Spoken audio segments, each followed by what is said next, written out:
bem-vindos a mais uma conversa aqui com a gente, esse nosso estudo de alguns temas da doutrina, em que nós temos a nossa conversa de Jesus, Kardec e nós, né? Isso é uma conversa entre amigos, em que nós vamos abordar hoje o tema da fraternidade. Então vamos começar lendo aqui o Evangelho segundo o Espiritismo, no capítulo 13. Não saiba a vossa mão esquerda o que dê a vossa mão direita. No item 4, que se chama Os Infortúnios Ocultos. Lembrando que são sempre trechos selecionados dessas passagens todas, certo? Não são os trechos integrais. Nas grandes calamidades, a caridade se emociona e observam-se impulsos generosos no sentido de reparar os desastres. Mas a par desses desastres gerais, há milhares de desastres particulares que passam despercebidos. Os dos que jazem sobre um leito estreito sem se queixarem, esses infortúnios, discretos e ocultos, são os que a verdadeira generosidade sabe descobrir sem esperar que peçam assistência. Da gente não ter a inércia, né? Que a inércia quer dizer você ficar esperando ser acionado para poder fazer alguma coisa. Você buscar que todos aqueles que você conhece, que você gosta, que você sabe que estão de alguma maneira necessitados, buscar amparar uma palavra, um sorriso. Para quem está doente, para quem está numa situação difícil, aquela palavra assim, olha, precisando eu estou aqui, você me aciona, eu vou aí te socorrer, eu estou aqui com você, precisando ir no médico, só me avisa, a gente vai junto. A gente conhece, nesse momento de pandemia, nós estamos com cada vez mais pessoas ficando isoladas dentro de casa. E nós precisamos ter esse contato via eletrônica, via telefone, para que as pessoas não fiquem muito isoladas, né? Não se sintam desguarnecidas da sociedade, né? E aí a gente vai buscando o quê? Fazer com que elas se sintam amparadas para que elas possam ter ânimo para no dia seguinte já se encontrar melhor. Porque se você não tem ânimo, você está colaborando com a doença. Você está colaborando com a falta de energia. Certo? Vocês querem comentar uma coisa? Eu só queria fazer uma observação, porque o próprio título desse trecho, que foi lido pelo Fortunato, ele se chama Os Infortúnios Ocultos, e diz exatamente essa situação em que as dificuldades, as desgraças, elas não estão visíveis, elas não estão ali à sua frente para que você tropece nelas e possa prestar atenção. De fato, são situações íntimas, são situações que muitas vezes as pessoas passam e sofrem no seu íntimo, dentro do seio da sua família, e às vezes por vergonha, por orgulho, por qualquer motivo, né? Não querer dar trabalho a outras pessoas, essas famílias escondem, guardam, né? E sofrem com essas situações. Então o próprio trecho que o Fortunato leu é o que diz, que a generosidade que vai atrás, né? Que não fica esperando que seja lhe pedido a ajuda, que percebe, né? Não vai atrás no sentido de enxerir, né? Não enxerir na vida alheia, não escarafunchar os motivos, não, mas estar atento, né? A detalhes, a sinais que muitas vezes aquele amigo que tinha um determinado costume, de repente ele mudou o costume, ele deixou de ir almoçar no horário que costumava almoçar na empresa. Então são sinais que às vezes você pode, prestando atenção, também com bastante discrição, né? Com bastante amorosidade, se aproximar da pessoa, tentar entender o que está acontecendo e dentro daquilo que estiver ao seu alcance, você poder estender a mão. Não é só questão material, como a gente sempre fala, muitas vezes é uma palavra, muitas vezes é aquela pessoa que você conhece, que anda cabisbaixa, que anda falando menos do que o de costume, brinca menos do que o de costume. Então a gente, conhecendo as pessoas ao nosso redor, né, aqueles a quem a gente tem um apreço, a gente consegue, com amorosidade, com gentileza, se aproximar e tentar ser um instrumento da espiritualidade para levar o apoio que essa pessoa possa estar precisando. Perfeito. Muitas vezes, aproveitando um pouco do que você acabou de falar, muitas vezes nós nos deparamos com aqueles amigos que nós estamos ali diariamente, né? E muitas coisas passam despercebidas. Então, ficar atento aos pequenos sinais. Muitas vezes nós temos pessoas passando por problemas e que, por N motivos, né, pessoais, o próprio da personalidade da pessoa, ela não vai te chamar e não vai falar abertamente.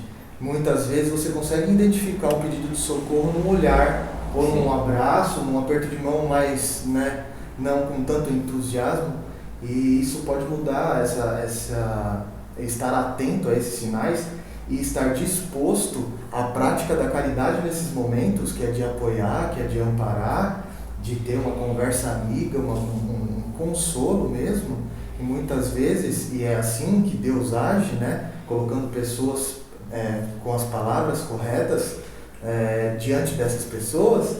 Então, é muito comum nós nos depararmos com mudança de rumo na vida dessas pessoas. Por isso, é muito importante realmente de nós estarmos sempre atentos às mudanças de comportamento dos nossos amigos.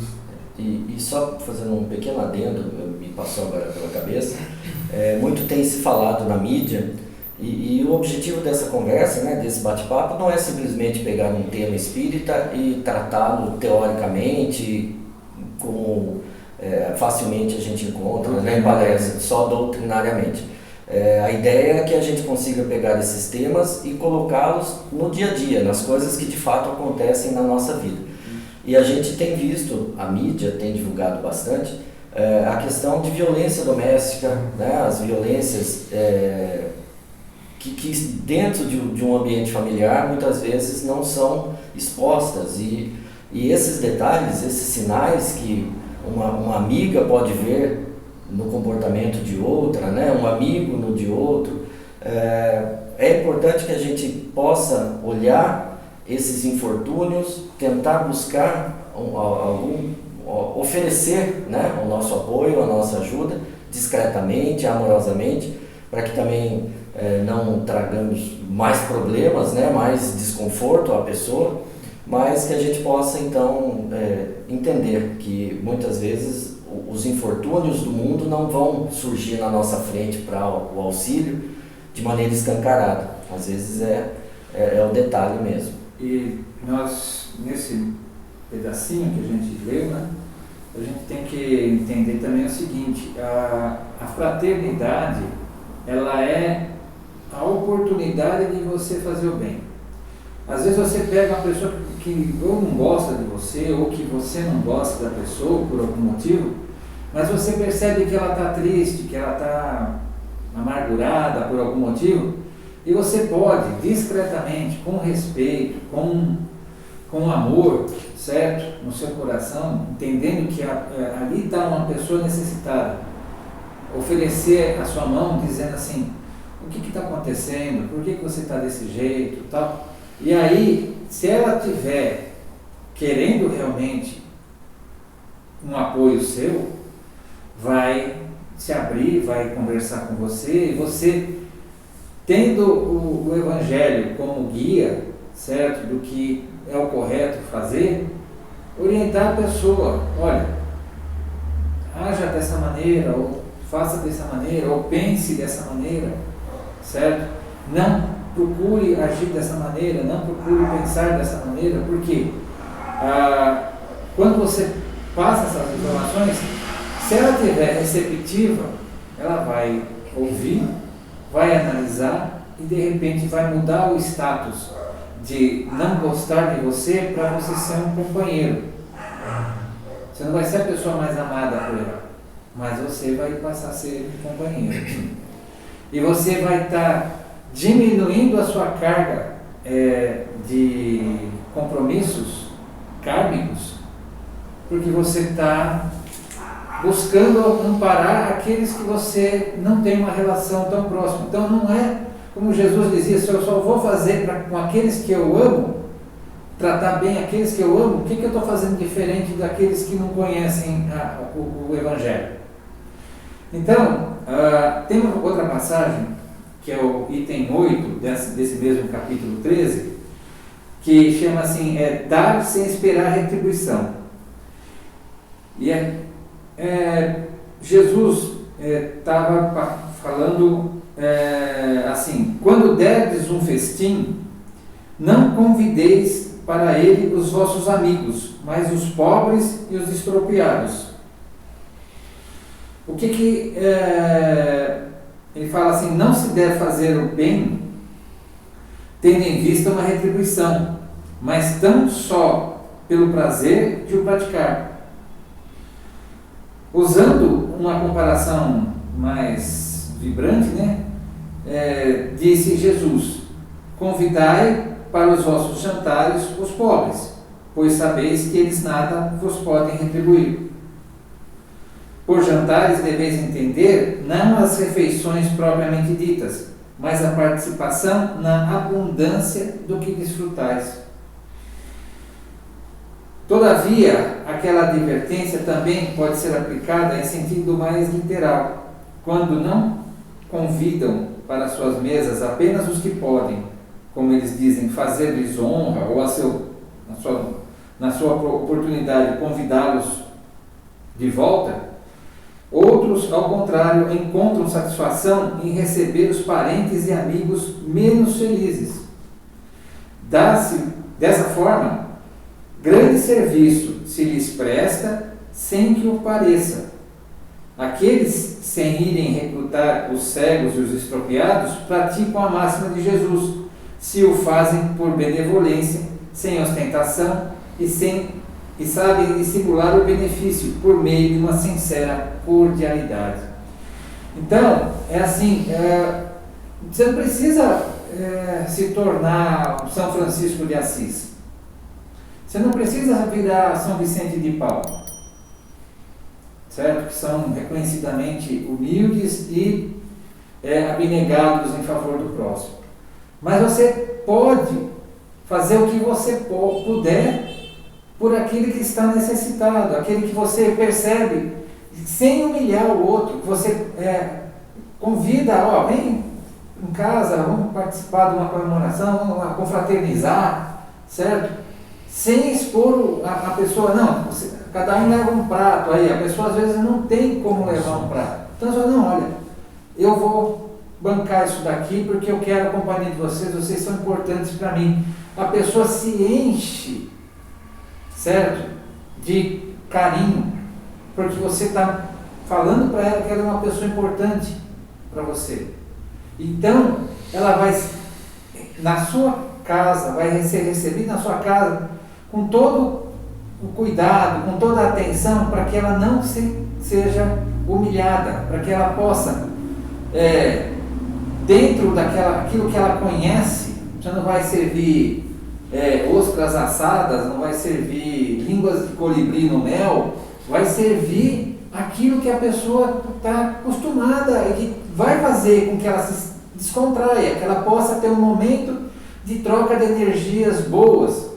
Isso é caridade, isso é fraternidade. Você procurar com que o outro se erga moralmente na sua frente, né, sem que você precise se rebaixar junto a ele. Você procura trazer as pessoas no bem, certo? Em vez de você se rebaixar ao mal, tá? Então, buscar a fraternidade é uma oportunidade de você fazer com que o outro sinta-se aconchegado, sinta-se querido, certo? Sinta-se recepcionado.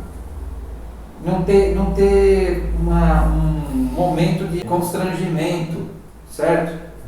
Não ter um momento de constrangimento frente àquilo que você está tentando fazer. Então, procurar nesses momentos, não fazer nenhum comentário desairoso, não procurar provocar no outro uma raiva, alguma coisa, não deixar o outro constrangido. Então, ser uma pessoa que vai estar recebendo o outro com o quê? Com cordialidade, com gentileza, certo? Tá? É isso. Quer fazer um comentário? Sobre esse ponto embora o Fortunato bem explicou, a figura de linguagem que Jesus colocou, necessário, né, para o entendimento à época, né, um povo tão materialista, tão fechado nos seus raciocínios, e Jesus precisava dar essas figuras vibrantes, como o termo usado por Kardec, mas que hoje em dia também a gente possa se lembrar que não fique só nessa figura de linguagem quando se fala dos pobres e dos estropiados. Ao contrário do que nós comentamos anteriormente, desses infortúnios que ficam escondidos e que cabe a nossa fraternidade, nos oferecer ajuda, existem aqueles outros infortúnios que esses sim, estão espalhados pelas praças, por debaixo das marquises, debaixo de coberturas, de estabelecimentos fechados, que são os nossos irmãos que moram nas ruas, que habitam, que fazem das ruas o seu lar. E quando a gente pensa em fraternidade, é difícil a gente dizer que somos fraternos se a gente não olha para esses irmãos, para esses filhos do mesmo Pai Criador que nos fez e que nos permitiu estar até nesse momento, sem um olhar de compaixão, sem um olhar de estender a mão. Então, quando o texto fala que a gente ofereça a nossa fraternidade, especialmente a eles, porque eles não têm como nos retribuir, então é uma fraternidade genuína, porque você faz sem essa espera de retribuição, que a gente vá um pouco além do simples doar um cobertor ou doar um prato de comida, mas que a gente se disponha, ao fazer essa atitude, que a gente pergunte o nome, como é o nome do senhor, como é o nome da senhora, porque há mulheres também de rua, a gente usa o termo homens de rua, né, moradores, mas há moradoras, que a gente possa, como é o nome do senhor, como é o nome da senhora, há quanto tempo está nessa situação, e vocês perceberão a necessidade, acho que até no mesmo nível do material, de conversar, de expor as suas situações, as necessidades que eles possuem, e isso nada mais é do que, além da prática da fraternidade, o ensino que a doutrina espírita nos coloca, de que nós fazemos parte de uma cadeia, né, formada por uma corrente, formada por diversos elos, em que aquele que está no ponto mais alto deve estender a mão a quem está no ponto mais baixo, porque esse que ajudou também recebe ajuda do de cima, e assim sucessivamente até chegarmos em Deus. Emmanuel, no texto, no livro Fonte Viva, ele discorre sobre isso, de que o menor ele deve ser abençoado pelo maior, porque quando a gente alcança um certo nível de entendimento, de possibilidades materiais, é nossa obrigação oferecermos, né? Então, que a gente possa olhar a fraternidade também para os pobres e os estropiados nesse sentido, não apenas do dar, o dar para que ele não nos incomode mais, mas o dar e se envolver naquilo que está sendo oferecido. Ainda no Evangelho segundo o Espiritismo, não saiba a vossa mão esquerda que dê a vossa mão direita. Nós vamos agora abordar um pouco da caridade material e a caridade moral. Amemo-nos uns aos outros e façamos aos outros o que quereríamos nos fizessem eles. Toda a religião, toda a moral se acham encerradas nesses dois preceitos. Se fossem observados nesse mundo, todos seríeis felizes, não mais aí ódios nem ressentimentos. Direi ainda, não mais pobreza, porquanto do supérfluo na mesa do rico, muitos pobres se alimentariam, e não mais veríeis nos quarteirões sombrios onde habitei durante a minha última encarnação. Pobres mulheres, arrastando consigo miseráveis crianças a quem tudo faltava. Ricos, pensai nisto um pouco, auxiliai os infelizes o melhor que puderdes. Dai para que Deus um dia vos retribua o bem que houverdes feito, para que tenhais, ao sairdes do vosso invólucro terreno, um cortejo de espíritos agradecidos, a receber-vos no limiar de um mundo mais ditoso. Amai, portanto, o vosso próximo. Amai-o como a vós mesmos, pois já sabeis agora que, repelindo um desgraçado, estareis, quem sabe, afastando de vós um irmão, um pai, um amigo vosso de outrora. Então, comentando um pouquinho desse primeiro trecho da caridade material e caridade moral, nós podemos refletir se todas as nossas atitudes, né, as nossas atitudes corriqueiras do dia a dia, da mais simples à mais complexa, as tomadas de decisões e tudo que envolve os nossos passos diários.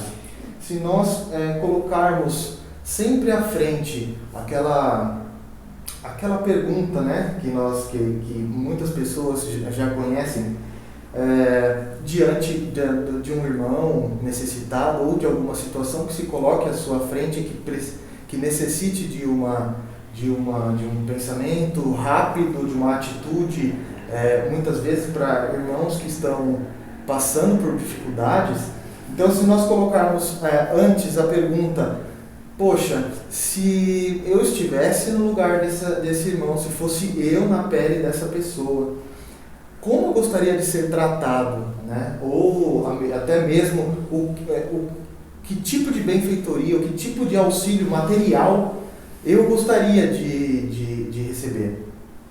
Se sempre que nós tivermos que tomar alguma atitude perante um irmão necessitado, nós colocássemos isso à frente, essa pergunta à frente, nossas atitudes estariam sempre posicionadas de acordo com as leis divinas, porque nunca, pelo menos eu não conheço uma pessoa que vai desejar ao próximo algo de ruim quando se coloca na posição dele. Eu gostaria de ser tratado de uma maneira rude, de uma maneira ríspida, ou com intolerância, com ignorância? Não é nunca que eu gostaria de ser tratado com isso. Então, a única coisa que pode sair de mim, nesse momento, é o bem, será uma atitude de amor, de caridade, né? Da caridade moral, no caso. É a ideia do fazer ao outro que eu gostaria, Exato. né, como Jesus nos ensinou. E também, né, a gente não esquecer que os nossos amigos menos afortunados, né, hoje estão nessa situação. Não quer dizer que eles estiveram sempre nessa situação. Sim. Você, quando encontra uma pessoa pobre, uma pessoa indigente, ela está nessa situação porque ela precisa passar por isso, mas é nossa obrigação amenizar todo o sofrimento que a gente conseguir amenizar da pessoa. Então, socorrer materialmente, socorrer espiritualmente, socorrer com palavras de estímulo, de bênção, certo? Certo? Para que ele possa encontrar novas forças e às vezes sair desse caminho. Bom, continua. Então, seguindo aqui, desejo compreendais bem o que seja a caridade moral, que todos podem praticar, que nada custa, materialmente falando, porém que é a mais difícil de exercer-se. A caridade moral consiste em se suportarem umas às outras criaturas, e é o que menos fazeis nesse mundo inferior, onde vos achais por agora encarnados. Grande mérito há, crede-me, em um homem saber falar-se, deixando fale outro mais tolo do que ele. É um gênero de caridade isso. Saber ser surdo quando uma palavra zombeteira se escapa de uma boca habituada a escarnecer. Não ver o sorriso de desdém com que vos recebem pessoas que, muitas vezes erradamente, se supõem acima de vós, quando na vida espírita, a única real, estão, não raro, muito abaixo, constitui merecimento, não do ponto de vista da humildade, mas do da caridade, porquanto não dar atenção ao mau proceder de outrem é caridade moral. Tende, porém, cuidado, principalmente em não tratar com desprezo o vosso semelhante. Lembrai-vos de tudo o que já vos tenho dito. Tende presente sempre que, repelindo um pobre, talvez repelais um espírito que vos foi caro e que no momento se encontra em posição inferior à vossa. Então, a caridade moral, hoje em dia, ela é mais difícil de vermos a aplicabilidade, né? Hoje, muitas vezes, as pessoas preferem não estreitar laços, como o Roberto mencionou há pouco, de você oferecer uma ajuda material ou um prato de comida, que seja, ou uma ajuda material financeira. É muito mais fácil isso do que estreitar uma relação, do que você aplicar a caridade moral, onde você vai estreitar os laços, onde você vai doar o seu tempo. Hoje em dia nós vemos que o tempo é muito precioso para as pessoas. As pessoas preferem simplesmente fazer uma doação e virar as costas e ir embora. Você faz alguma coisa o que você costuma fazer de bem para o próximo? Eu dou lá mensalmente um valor X para a instituição XYZ, ou eu tenho na porta da minha casa ali, na calçada ou na redondeza, eu sei de pessoas em situação de rua e de vez em quando eu vou lá e coloco um dinheirinho lá na marmitinha deles, ou se não, a cada 15, 20 dias eu vou lá e levo encho a geladeira na rodoviária e só vai embora e acha que está em comunhão com Deus, né? Está direcionado com o que Jesus veio nos ensinar. E não, por isso que a caridade moral hoje é mais difícil, porque a pessoa prefere poupar o tempo, simplesmente entregar e ir embora, poupar o tempo para coisas mais fúteis e principalmente empregar o tempo naquilo que vai lhe render cada vez mais bens materiais. Às vezes nem tanto, assim, a gente vê esse distanciamento com as pessoas, às vezes em família. Quando você vai, uma vez eu fui numa pizzaria e tinha uma senhora com duas crianças, duas meninas nessa pizzaria, e enquanto a pizza não vinha, as crianças estavam brincando e tal, e aquela senhora não estava nem um pouco atenta àquilo, ela estava só olhando o Facebook, certo? E aí quando chegou a pizza, ela comeu a pizza, e aí ela passou a olhar o WhatsApp. E as crianças rolando, né, pelo chão da pizzaria. O que essa pessoa está ensinando para essas crianças de fraternidade, de preocupação umas com as outras, de ter uma relação amorosa, de cuidado, de atenção. Não é só a pessoa que está necessitada na rua, tem a fraternidade dentro do nosso lar, sabe? Se a gente está colocando a pessoa que está longe, no WhatsApp, no Facebook, no Instagram, mais importante do que quem está junto de você, você está equivocado, você está errado, você não está sendo fraterno com aqueles que estão perto de você. Bom, só fazendo um complemento do que o Ivan bem falou, né, a respeito da caridade moral, seguindo aquilo que a doutrina espírita nos ensina, né, e é o que a gente coloca na nossa vida para todos os nossos atos, nós convivemos harmoniosamente, pelo menos precisa ser assim, com o aspecto material e o aspecto espiritual de tudo que nos rodeia. Você oferecer um alimento, você oferecer um agasalho, você, sendo pai de família, trazer o sustento para a sua casa, isso é a sua contribuição material, é a sua contribuição daquilo que é transitório, porque tudo que é material é transitório. Agora, acho que não é menos importante. Que não que seja menos importante, mas é transitório. Agora, você oferecer o tempo, a palavra, a atenção, o amor, o afeto, isso faz parte daquilo que é espiritual, daquilo que está dentro de você. É o que transforma. Que é o que transforma e que é eterno, não é transitório. Então, a caridade, ela se reveste desses dois aspectos, ainda nesse mundo material que nós vivemos, ela necessita desses dois aspectos, mas como o Ivan falou, tem se dado mais importância naquilo que é material e menos no que é o espiritual. Que a gente possa então equilibrar essas duas balanças para que a gente consiga transformar, como o Ivan diz, o ambiente ao nosso redor, né? Demonstrar esse sentimento de fraternidade.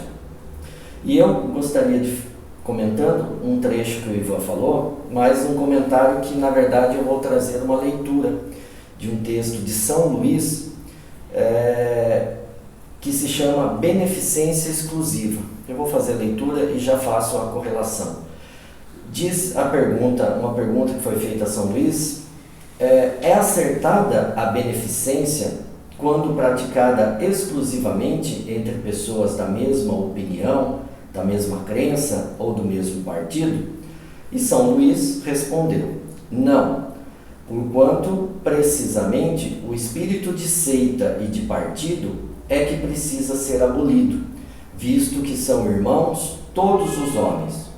O verdadeiro cristão vê somente irmãos em seus semelhantes e não procura saber, antes de socorrer o necessitado, qual a sua crença ou a sua opinião, seja sobre o que for. Obedeceria o cristão, porventura, ao preceito de Jesus, segundo o qual devemos amar os nossos inimigos, se repelisse o desgraçado por professar uma crença diferente da sua?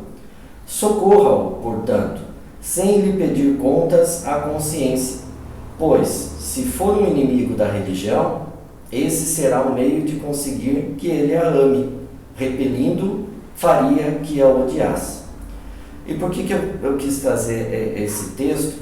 Porque o Ivan bem comentou a respeito da caridade com aqueles que nos ofendem, né? Aqueles que nos lançam um olhar de desdém, como está no texto, ou que proferem palavras ácidas contra nós, ou que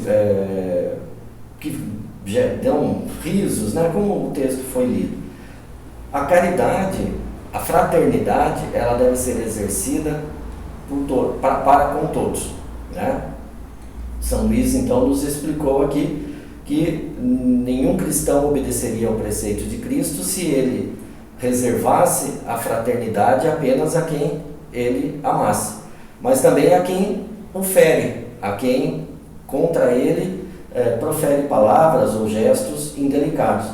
Então, como o texto do Ivan, que o Ivan leu, complementado pelo de São Luís, a fraternidade também se demonstra nesse sentido, de você saber calar, de você saber suportar as diferenças do outro, e por isso que São Luís fala que a caridade ou a beneficência não deve ser praticada apenas em favor daqueles que professam a mesma religião ou que professam a mesma opinião, independente do assunto, mas de uma maneira geral, porque nós temos que ver todos os homens como os nossos irmãos e todos eles merecedores da nossa fraternidade, do nosso gesto de caridade. Fortunato, quer fazer algum comentário?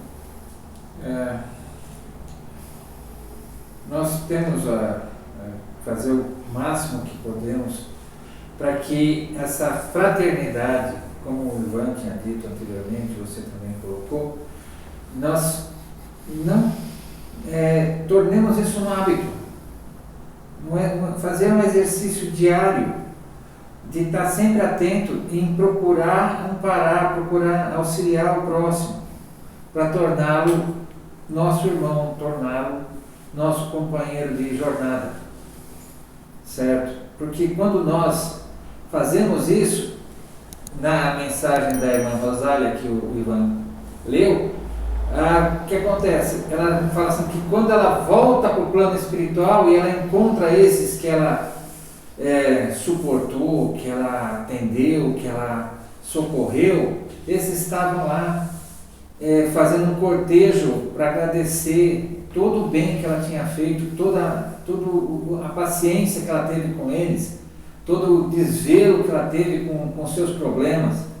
Então, parece num momento que nós damos e não recebemos. Mas como disse Jesus, né? A gente tem que dar sem esperar a retribuição, porque você vai receber mais para frente, porque Deus é justo. Mas vai ser o quê? Vai ser transformar esse antagonismo numa relação mais carinhosa e possivelmente para frente mais amorosa. O contrário do que você acabou de mencionar é você chegar, né, cruzar os portões, o liame da vida material e plano espiritual, e chegar lá e encontrar muitas pessoas te cobrando, né, por todo o mal que você fez. Então, é muito gratificante quando, se conseguirmos, né, chegar do lado de lá e termos pessoas amorosas torcendo por nós, nos agradecendo pelo bem que muitas vezes que nós fazemos e que nós nem percebemos, ou que nós não tenhamos a real noção do quão transformador foi aquilo para a pessoa, e seria muito gratificante do que chegar do lado de lá e nós... Tem uma passagem do André Luiz no livro Nosso Lar, que é quando o André Luiz está atendendo como médico, né, no consultório dele, e tinha uma senhorinha que ficava sempre por último, e ela nunca tinha condições de pagar, tal, e fazia a enfermeira encaixava, a atendente encaixava ela por último para ela. E ele atendia, não era de bom grado, mas ele atendia com paciência, com carinho, que aquela pessoa se sentia melhor, se sentia realizada na sua necessidade de atenção. E quando ele desencarna e vai para o nosso lar, ele descobre que uma das poucas pessoas que pediu, que fez orações por ele, foi essa senhorinha que estava aguardando por ele para ser atendida.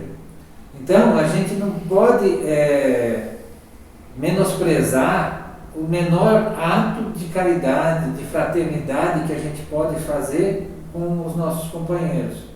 Essa atenção, esse respeito, esse modo de atender igual a todas as outras pessoas, certas vezes até mais carinhosos ainda, por saber que aquela pessoa é uma pessoa necessitada, isso faz com que quando a gente volte para o lado de lá, seja uma das poucas que vai nos agradecer. Lembrar de nós, né? Complementando isso, outro dia eu assistindo a uma palestra do Haroldo Dutra, e ele comentou que todos nós somos rodeados de espíritos amigos, né? Espíritos que nos amam, que já foram nossos entes de outras encarnações, e que do momento em que a gente se dispõe a fazer o bem para o nosso irmão, toda aquela legião de bons espíritos que amam aquele irmão a quem nós fazemos o bem, eles também passam a ter simpatia e admiração por nós. Então, assim, de bem em bem, né, de caridade em caridade, nós, mesmo sem saber, vamos aumentando a nossa rede de conexões espirituais positivas, a nossa família espiritual vai se aumentando. E eu só gostaria de traçar dois comentários, que nós vivemos, como nós sempre falamos, num mundo de provas e expiações. A expiação no sentido de termos que reajustarmos aqueles pontos em que a gente falhou em vidas anteriores. E as provas no sentido de colocarmos na prática, né, testarmos na prática se de fato as lições anteriores hoje nós aprendemos. Então, quando nós lemos aqui, né, o Ivan colocou que aquele irmão que muitas vezes nós repelimos, ele pode ter sido alguém muito próximo a nós, que a gente possa lembrar também que se hoje nós estamos numa condição de estender a mão, se não é um cenário em que nós estamos sendo então colocados em prova, no sentido de que está sendo nos dada a oportunidade de oferecer para ver se de fato a lição do amor, da fraternidade já está gravada em nós. Então, se a gente deixa passar uma oportunidade como essa, é como se nós estivéssemos falando ao nosso professor, universo, Pai Celestial, de que não, nós ainda não aprendemos a lição e que nós teremos então que repetir muitas das etapas, né? E que a gente então reflita, né, a esse respeito, porque tudo aquilo que nos rodeia, as situações e as pessoas que nos rodeiam, são colocadas por Deus para apresentar para nós qual é o objetivo dele para as nossas vidas. Então, se ao seu redor você encontra muitos irmãos em necessidade material ou moral, você está ali sendo um instrumento do apoio que Deus quer oferecer. Então, para a gente poder finalizar, eu gostaria de fazer a leitura de um texto que consta no livro Amizade, de autoria do Espírito Meimei, psicografado por Chico Xavier, em que ele diz o seguinte: contam as tradições da vida espiritual que o apóstolo João, em se retirando Jesus da ceia que lhe precedeu o encarceramento, perguntou-lhe agoniado: Senhor, por que predizes a nossa separação? Por que nos deixarás, segundo profetizas? Acompanho-te os passos e ouço-te as preparações, não porque busque fortuna ou poder, influência ou renome. É que encontrei contigo o que buscava, a compreensão e o amor fraterno, a simpatia e o conhecimento. Senhor, não nos abandone, precisamos muito de ti. O Cristo afagou-lhe a cabeça e passou a novas instruções, dentre as quais afirmou: já não vos chamareis servos, porque o servo não sabe o que faz o seu senhor, mas tenho-vos chamado amigos, porque tudo quanto ouvi de meu Pai vos tenho feito conhecer. Amigos foi a titulação mais expressiva que Jesus destacou do vocabulário para definir os companheiros. Isso naturalmente ocorreu porque nenhum de nós consegue algo realizar sem amigos que nos comunguem nos pensamentos e nos auxiliem a concretizar os próprios anseios. Então, que essa seja a mensagem desse nosso bate-papo, de que estamos todos em comunhão, encarnados nesse momento, rodeados de irmãos desencarnados, mas que no fundo tudo se resume a uma grande fraternidade universal, né? E que possamos olhar uns aos outros, o seu filho, a sua mãe, o seu pai, o seu irmão, e dizer: és o meu amigo, porque, como o texto diz, o amigo é aquele que comunga dos pensamentos, do amor, da fraternidade, do apoio, mesmo que não seja assim tão próximo, mas se você oferece o amor, oferece a sua contribuição no desenvolvimento daquele ser, você pode considerá-lo e ele pode te considerar um amigo. A fraternidade, no caso aí, é completa, porque nós passamos a considerar o outro nosso irmão. Não da boca para fora, mas no modo de amar outro ser, aquele outro espírito. E fazer com que, entender que quando a gente quer realizar alguma coisa, a gente soma forças com todos aqueles espíritos que estão afim, naquela mesma sintonia, naquela mesma energia, para que a gente realize uma obra, a gente realize um desejo de amparo ao nosso próximo. Então, buscar sempre o apoio dos nossos companheiros, amar esses companheiros realmente, com todas as suas virtudes e todos os seus defeitos, para que nós amanhã possamos prosseguir também sendo tolerados nas nossas escorregadas que damos durante a nossa vida. Então, muito obrigado mais uma vez pela assistência de todos, por estarem conosco, por acompanharem os nossos episódios. Mais uma vez, ressaltamos que, se estiverem assistindo no YouTube, curtam a nossa página, curtam o nosso canal, compartilhem, ativem os sininhos de notificações, comentem com as suas impressões a respeito desses nossos debates e compartilhem com os seus amigos, familiares e nos auxiliem a divulgar a mensagem de Jesus e da doutrina para a nossa realização como humanidade. Muito obrigado, boa noite. Se houver alguma questão, também pode colocar aí nos comentários. Então, boa noite para vocês. Boa noite. Obrigado, boa noite.